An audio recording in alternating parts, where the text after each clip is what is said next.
To our students, faculty, and staff, I want to take a moment to welcome you to the 2019 fall semester. I hope everyone had a memorable and productive summer.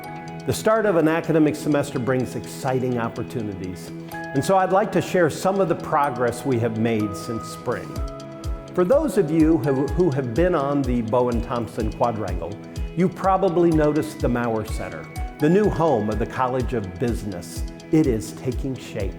This facility is an example of how we continue to adapt to the current and future educational needs of our students and faculty.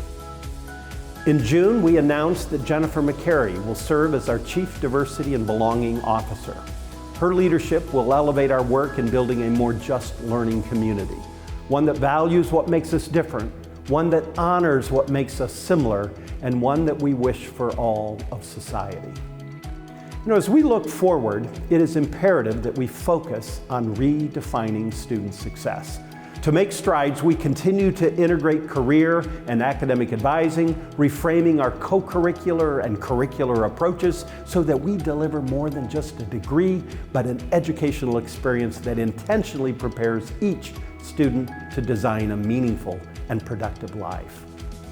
What makes our learning community vibrant is our people. It's our students' curiosity. It's our faculty whose teaching, research, and creative activities drives the public good. And it's our staff who are committed to supporting our students. As a 21st century public university, we have a responsibility to achieve excellence and efficiency to ensure we remain an institution of great value. So whether you are a new to campus, a graduating senior, or a faculty or staff member who are just joining us, I want to wish you the very best this semester. I have no doubt it is going to be memorable. Bowling Green State University is a public university for the public good.